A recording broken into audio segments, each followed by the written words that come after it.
So if I just read the English for verses 52 to 54, and then we'll start with 55. So this chapter is entitled the branches.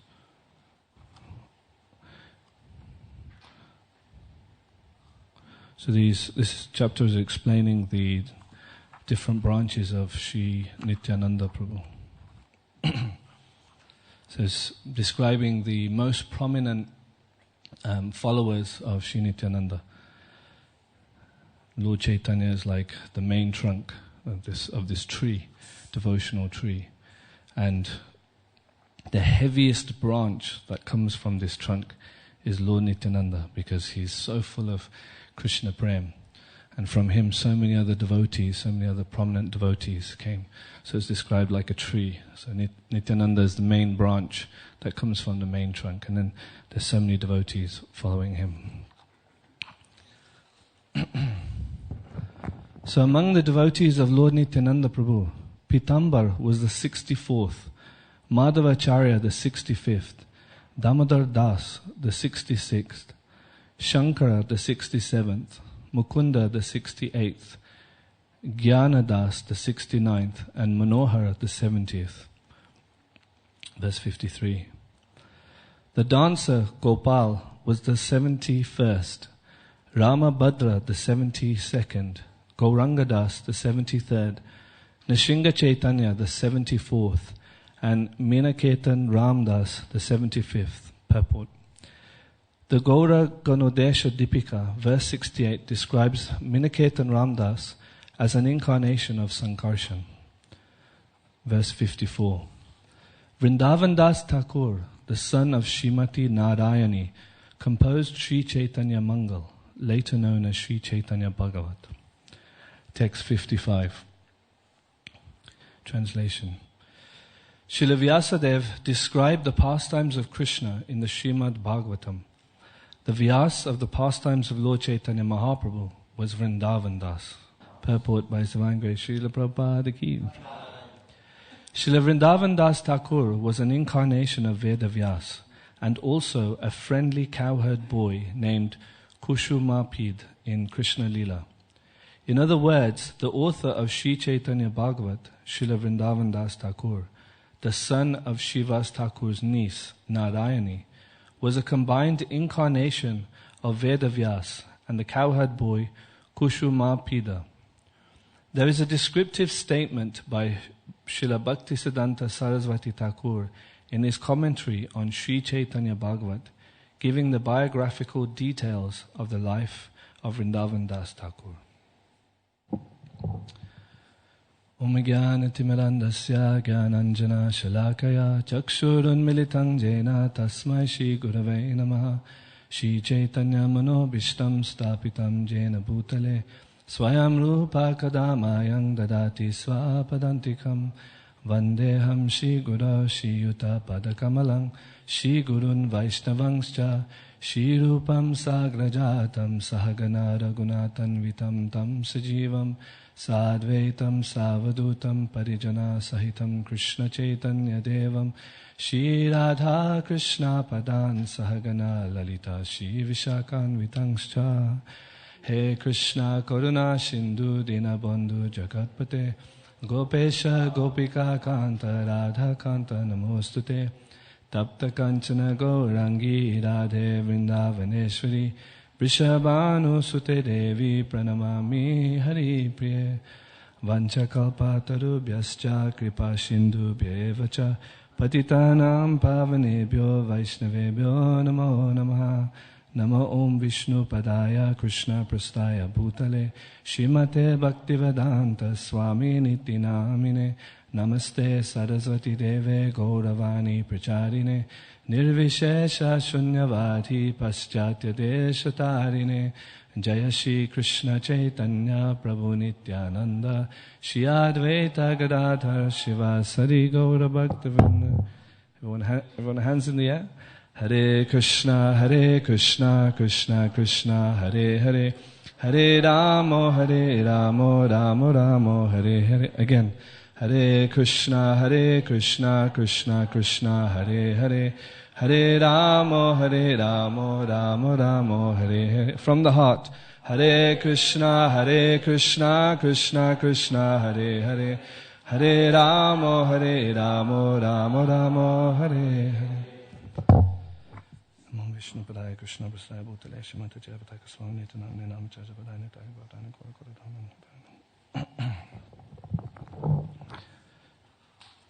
I'll just read the last two verses again. I just want to focus on this particular important personality, Sri Vrindavan Das Thakur. So verse 54 says, Vrindavan Das Thakur, the son of Srimati Narayani, composed Sri Chaitanya Mangal, later known as Chaitanya Bhagavat. So for those, little advert here, this is the Chaitanya Bhagavat. It's so thick. And it describes the pastimes of Sri Chaitanya Mahaprabhu. Initially, Vrindavan Das Thakur called this book Chaitanya Mangal. But then Lochan Das Thakur, who was later on found out that Lochan Das Thakur had already written a biography on Lord Chaitanya, and he had named it Chaitanya Mangal. In those days, they didn't have, social media, Facebook, etc., news channels. They didn't know.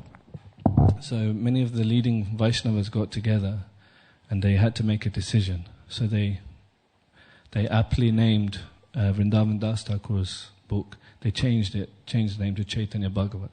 But Krishnadas Kaviraj, the author of Chaitanya Charitamrita, he always refers to Chaitanya Mangal, but he's not talking about Lochan Das Thakur's.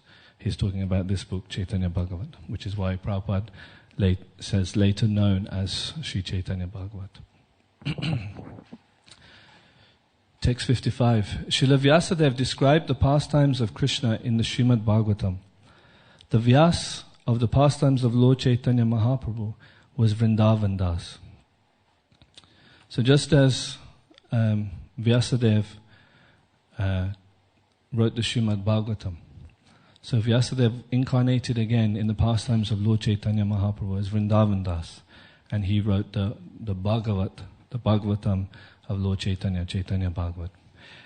In the Adi Lila of Chaitanya, the Antya Lila of Chaitanya Charitamrita, the very last chapter, right near the end, Krishnadas Kaviraj again mentions Vrindavan Das Thakur. So I'd just like to read a few verses, which gives us a bit more detail. Vrindavan Das Thakur is Lord Nityananda's favorite devotee, and therefore he is the original Vyasadeva in describing the pastimes of Sri Chaitanya Mahaprabhu. Although Vrindavan Das Thakur has within his jurisdiction the full store of Sri Chaitanya Mahaprabhu's pastimes, he has left aside most of them and described but a small portion. What I have described was left aside by Vrindavan Das Thakur, but although he could not describe these pastimes, he gave us a synopsis. In his book named Chaitanya Mangal, Chaitanya Bhagavat, he has described these pastimes in many places.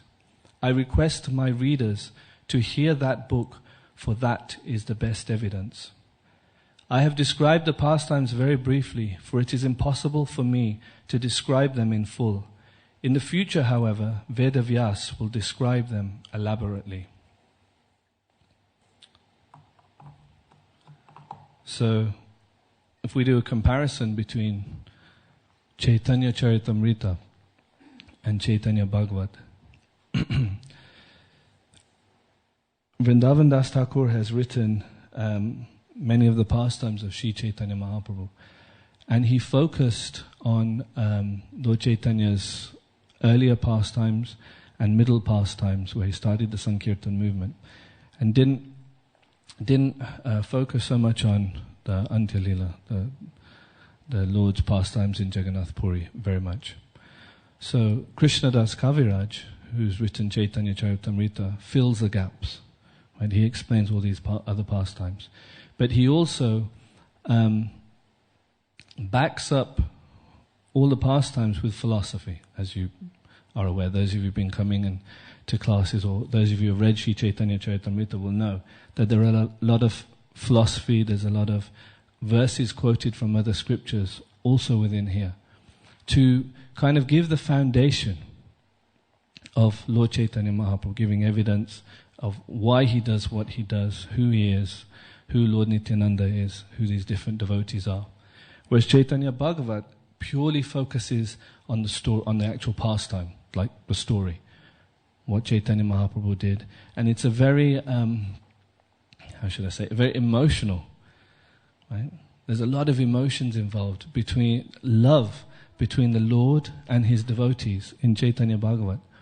So to understand that properly, therefore Srila Prabhupada has given us Sri Chaitanya Charitamrita. He's translated and given the purports to Chaitanya Charitamrita. So it's more important to read Chaitanya Charitamrita.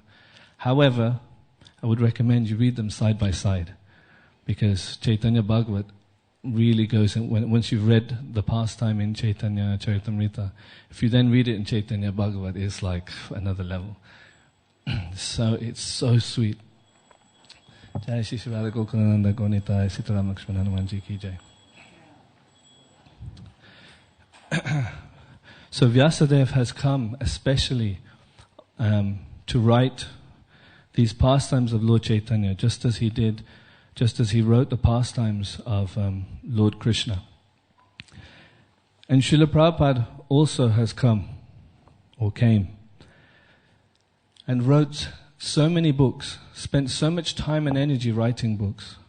First of all, Vyasadeva came, wrote so many books, right? Then Srila Prabhupada came and translated so many of the books, gave so many commentaries, purports. So why is there so much emphasis on books? Right? Books are the basis. I think most of the Mana devotees, brahmacharis, especially the brahmacharis, books are the basis means distributing books, right? I see all these hoodies, right? What does it say on the back? What does it say? Oh, you can't read because it's on your back. It's something like profusely distribute Srila Prabhupada's books, right? But first principle is to actually read the books, right? Distributing is important, but at least just as important is actually to read Srila Prabhupada's books. And these acharyas, Srila Vyasadeva, Srila Prabhupada spent so much time and energy writing books for us. Now, recently His Grace Bhuta Bhavana Prabhu came up to Birmingham. I'm from Birmingham, by the way. He came up to Birmingham and gave us a seminar on being yourself. And one of the things he was emphasizing is to study Srila Prabhupada's books. So the day after a few of us boys got together and we were trying to analyze, why is the focus on studying Srila Prabhupada's book? It's not just reading. There is a big difference between reading Prabhupada's books and studying. Very big difference. And in analyzing, thinking, I really went deep. I'd like to share some of the analysis and the realizations that came out, if that's okay. Is that okay? Yeah? Could somebody turn this board around? Two of you.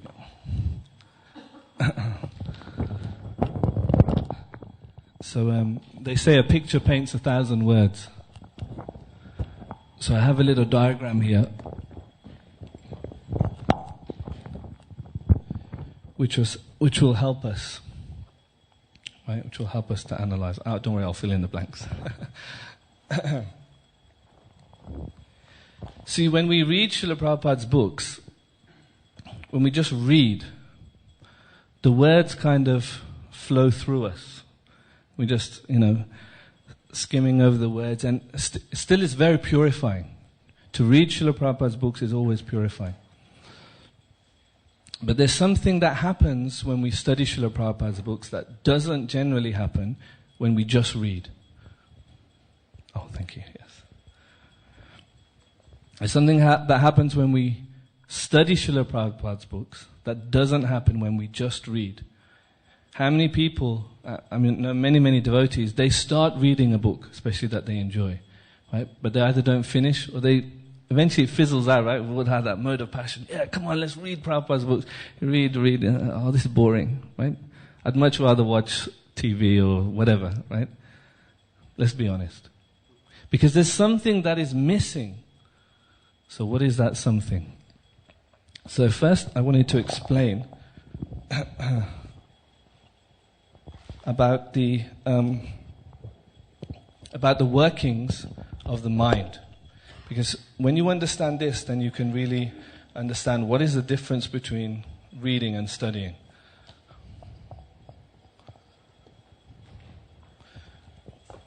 Oh, thanks. So what are the inputs to the mind? What goes into the mind? Right, this is where you have to switch on. Sorry. I know it's a bit early in the morning. Yes? Impressions from what? Correct. So you get inputs from the senses, what you see, what you hear, what you taste, what you smell, and what you touch. Right? Inputs from the senses. What else goes into the mind? What else do you have going on in your mind, even right now? Some of you are not even in this room. Some of you are thinking about, I don't know, your holiday next week or going to work on Monday. Memories are there, yes, so they come in the form of thoughts. Yes, somebody said thoughts. What else? Desires, very good. And the ladies, one more. Sorry? Perception, that's through the senses, yes. And then that creates thoughts. The reason why I said specifically ladies, because you... Feelings, yes, thank you. Did you see how much feeling she put in when she said that? Right? Emotions, of course. So these are all inputs to the mind. And then what comes out?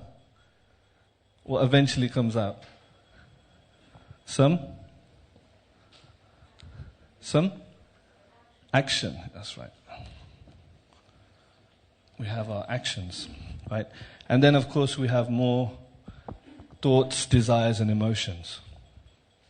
So we take, I hope not many of you have had this experience, but some of us may have had this experience where somebody calls us and says, do you know so-and-so has been talking about you? Right? So-and-so, and you know what they said? They said this and that about you, all bad things, of course. Right? So after we put the phone down, so there's an input from the senses. What happens here? What does this generate? Some dangerous, maybe, thoughts. Right? Why did they say that? How dare they say that? Right? And this comes back, it's like this is a loop, right? And generates a particular emotion called, it's one letter away from danger. Anger. Right? And this anger festers inside. People are laughing because they've had this experience. Right? The anger festers inside, generates more thoughts, more emotions, right? And before you know, what's the action? You get on the phone to the person who's supposedly said all those bad things, and what do you do? What do you do? How dare you, blah, blah, blah, blah, blah. And that person says, what are you talking about? I didn't say that. Right? And then in the discussion, you find out, oh, he wasn't talking about you, he was talking about somebody else with the same name. Right? Something as silly as that. So this is the cycle of the mind. We have inputs, and it just goes round and round in circles. Nowadays, unfortunately, we have many cases of depression. But if you go right back to the beginning, depression was caused by what? What was the very initial trigger here? One negative thought, right? And then that generated another negative thought, right? And then another, you get the point? Right? It's just a downward cycle, right? This goes on and on, right? The mind is just churning, and before you know it, somebody's depressed. So, there is something very important that comes here and says, whoa, whoa, whoa, whoa, whoa. Stop. Stop right there. Right? Ever had a useless thought? Ever had a bad thought?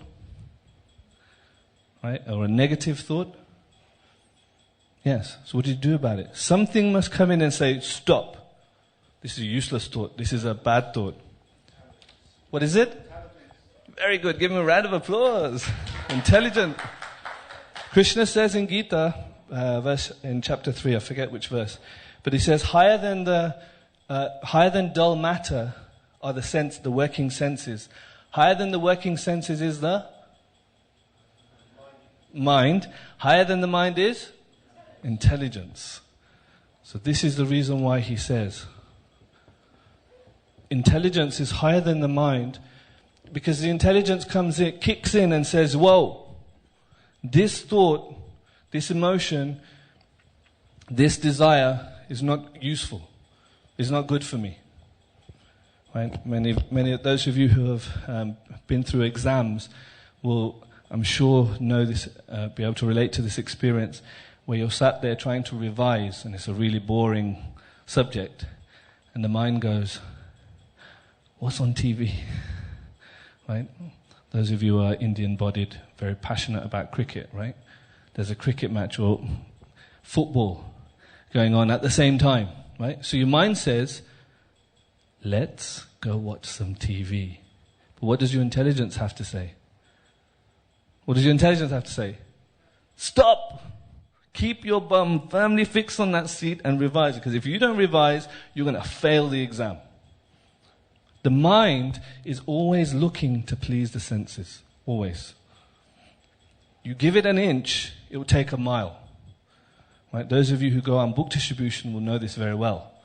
You give your mind an inch. When you go out on the battlefield, when you go out into town, when you're doing Harinam, when you're doing book distribution, anything like that, even when you're going to work and you're dealing with people who are non-devotees, this has to be kept under control. Because the second you the second you let it go, it's taking you somewhere else. So the intelligence has to be switched on to control the mind.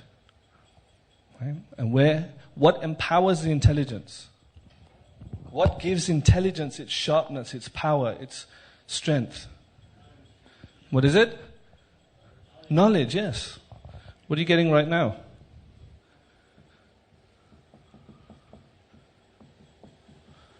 And, of course, we're devotees, so we're talking about spiritual intelligence, spiritual knowledge.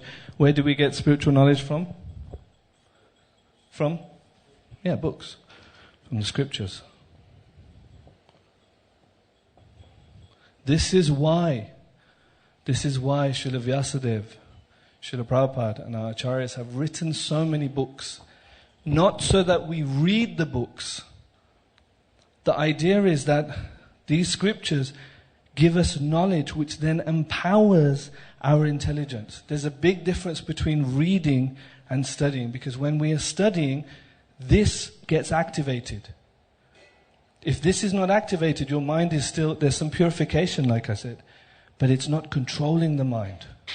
You can take photo afterwards. You can come and take a photo. I haven't finished yet, there's still a bit missing. Right? This gives empowerment to your intelligence, which then enables you to control your mind in whatever situation you are. Right? That's why it's so important. Before you do your chanting, I recommend. So many people ask, how do we improve our chanting? It's one of the most common questions. Whether you've been in the movement 1 month, whether you've been in the movement, 10 years. One of the most common questions is, how do we improve our chanting? So the answer is, do something that, first of all, empowers your intelligence, switches your intelligence on. Because during your chanting, especially when you're doing 16 rounds in one go, that's like 1.5 hours, 2 hours of chanting, you need this switched on. Otherwise, your mind is going to go all over the place. As soon as you say the first ha, your mind is gone. Right?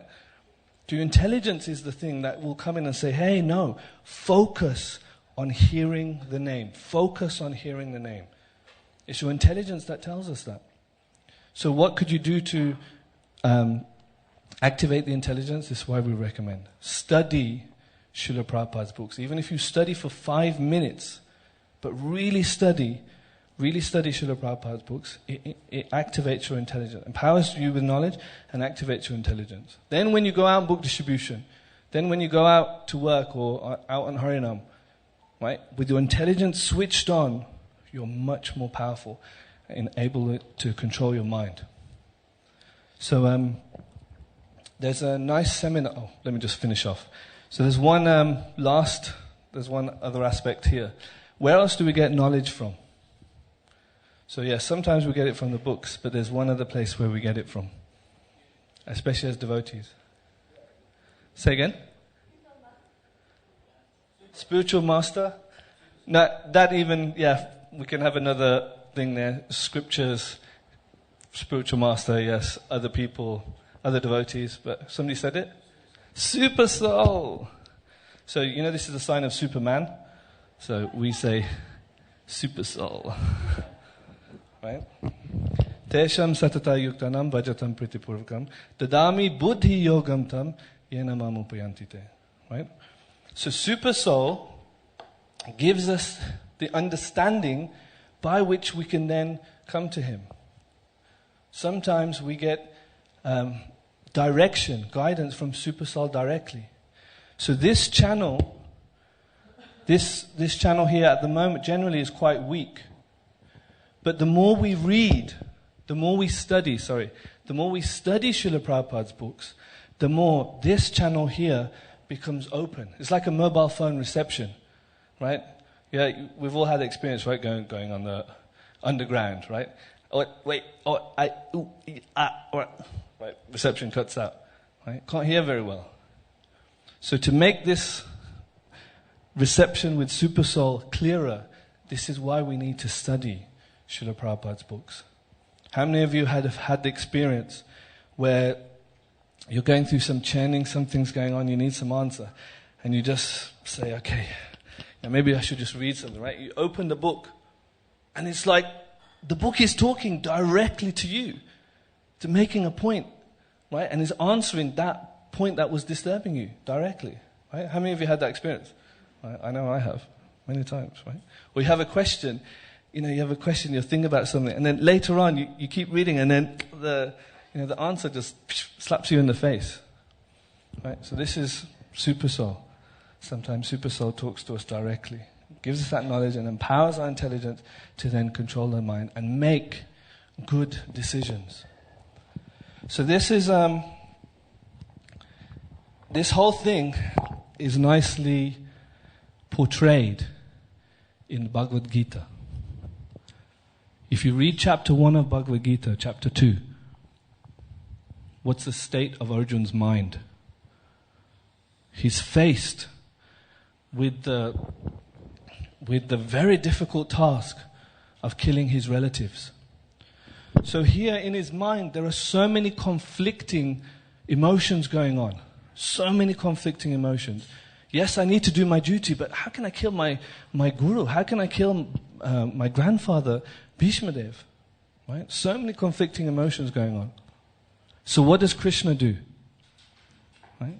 Arjun says, Karpanya dosho patas, so many, I'm confused about my duty, I don't know what to do. So what does Krishna do? For 45 minutes, what does Krishna do? Become a spiritual master. What does he do? He gives him knowledge. Right? The Bhagavad Gita is showing exactly this. Krishna then spends 45 minutes speaking the whole Bhagavad Gita, empowering his intelligence on what to do to control his mind. And then what happens? What does Arjun say? What does Arjun say then? I surrender to you, blah, blah, blah. But what does he do? Huh? Yes, I'm ready to fight. He went from 0 to hero. Right? From 0 to hero. He dropped his bow, he was crying like a crybaby. I can't fight. Right? To hero.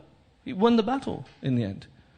Right? Because Krishna empowered him with knowledge, which empowered his intelligence, which then enabled him to do what he had to do.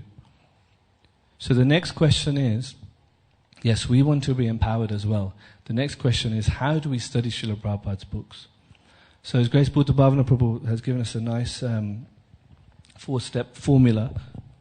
And I've kind of categorized it just to help us remember.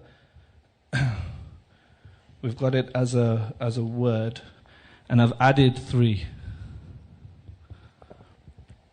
So the first thing we do before we read, or before we study, is to pray. Right? We pray first. Before we even open the book, we pray first. My dear Lord, my dear Srila Prabhupada, my dear spiritual master, if you have one, please help me to imbibe what I'm about to read, to really absorb, to really understand what I'm about to read. Because spiritual knowledge comes through mercy. Understanding spiritual knowledge comes by mercy. So we really pray first. Then the next thing is we read or study. Right? So then we read the words carefully. The first purport of Bhagavad Gita, Srila Prabhupada says, we should very scrutinizingly study this Gita. Scrutinizingly. So scrutinizing is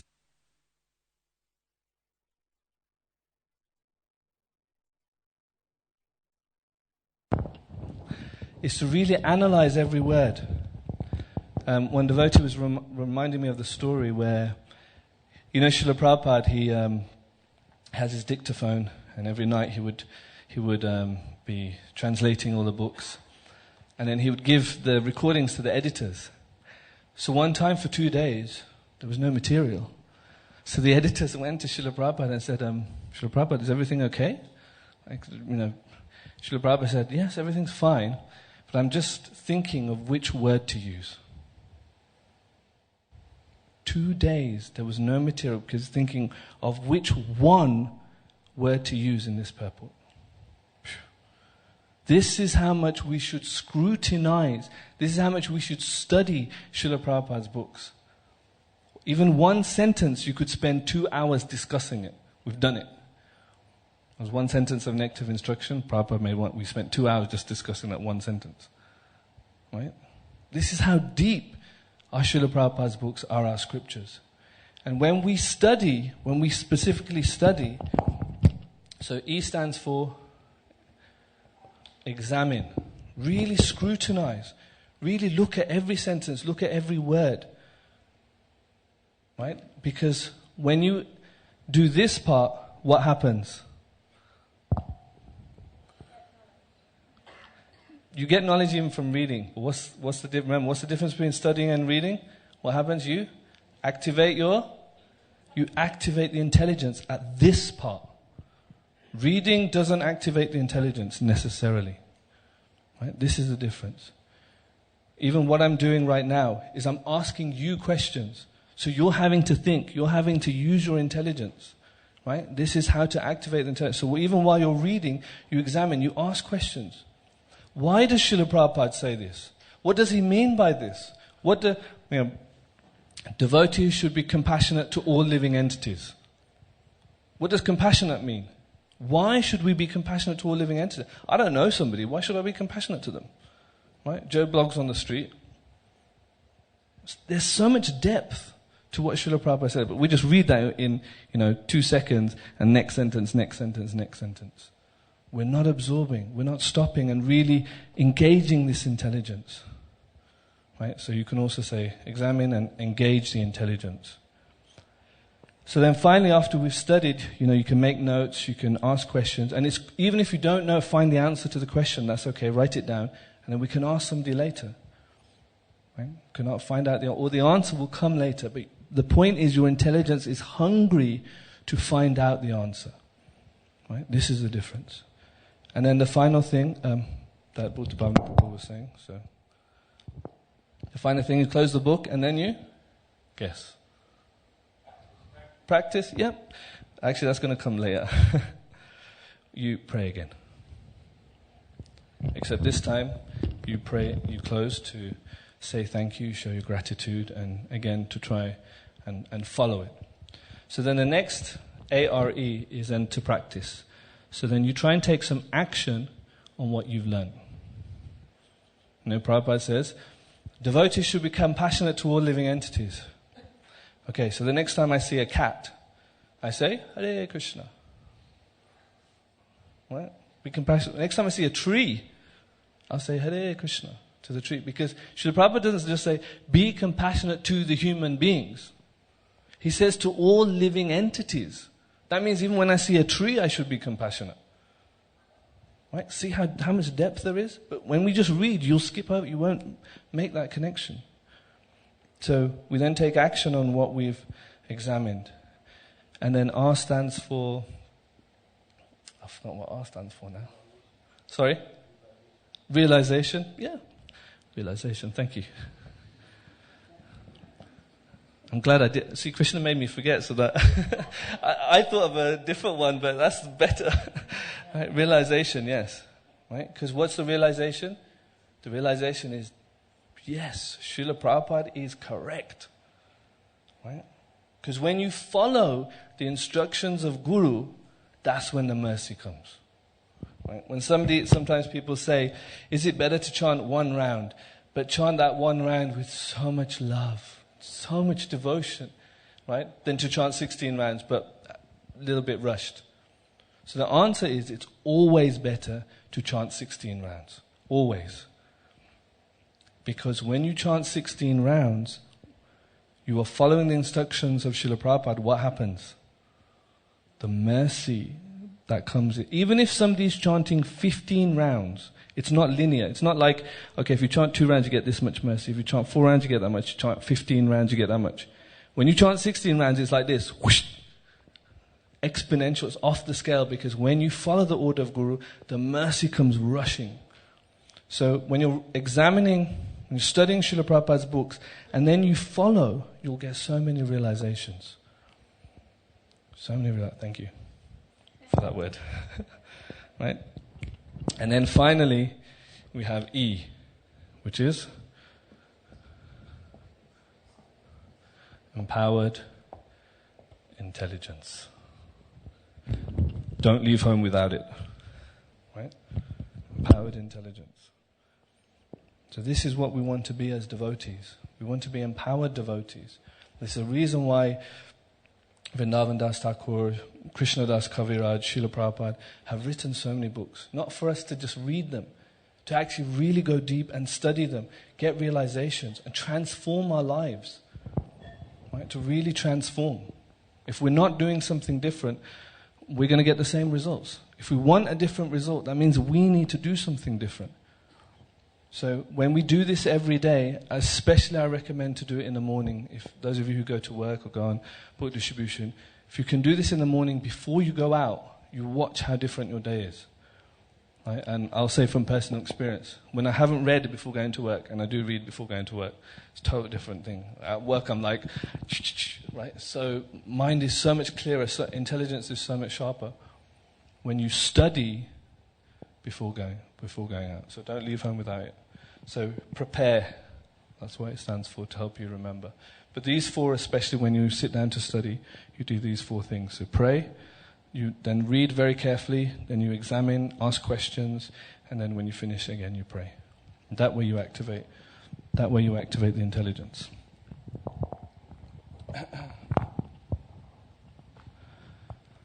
Okay, so I'll stop there.